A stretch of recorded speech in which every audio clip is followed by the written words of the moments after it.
হয়তো কিন্তু আপনাদের রক্ষা হবে না, কি বলেন ঠিক কিনা? অবশেষে বলতে চাই, বাংলাদেশে পীর সাহেব চরমনাই বিজেপির ভূমিকা নিয়ে নামছে। পীর সাহেব চরমনাইয়ের ডানে বামে সামনে বছর 55 বছর বারবার ভুল করেছে, কি বলেন ঠিক কিনা? ফলে আমরা বাংলাদেশকে বারবার দুর্নীতিতে চ্যাম্পিয়ন করেছি, কি বলেন ঠিক না?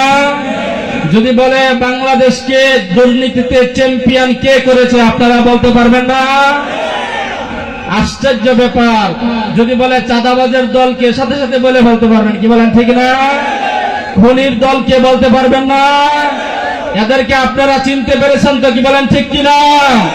ক্ষমতা বারবার ওদেরকে পাল্টায় দেওয়া দিয়ে দেখা হয়েছে, কি বলেন ঠিক না?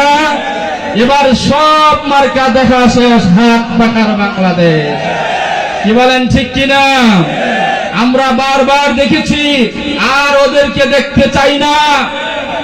গত 24শে জুলাই অভ্যুত্থানে আপনারা দেখেছেন হাজারো হাজারো যুবকরা নিজেদের বুকের তাজা রক্তকে ঢেলে দিয়ে বাংলার জমিনকে স্বাধীন করেছিল একটু আরাম আয়েশে থাকার জন্য, মান সম্মান ইজ্জত আবরু নিয়ে বাঁচার জন্য, এদেশে নির্বিকে ব্যবসা বাণিজ্য করার জন্য, কি বলেন ঠিক কিনা?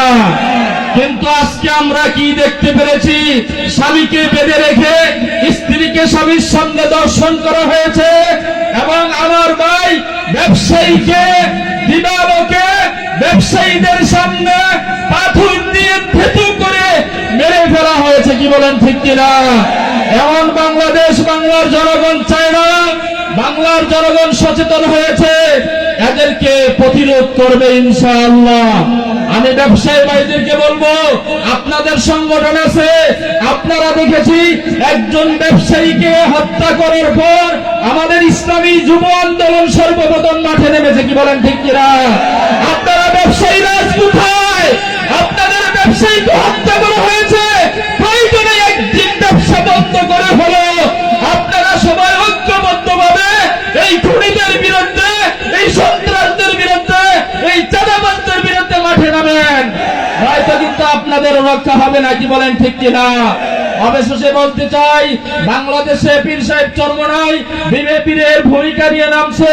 পীর সাহেব চরমনাইয়ের ডানে বামে সামনে পিছনে থেকে আমরা যতক্ষণ পর্যন্ত ইসলাম প্রতিষ্ঠা করতে না পারবো, ততক্ষণ পর্যন্ত আমরা মাঠে কাজ করবো ইনশাআল্লাহ।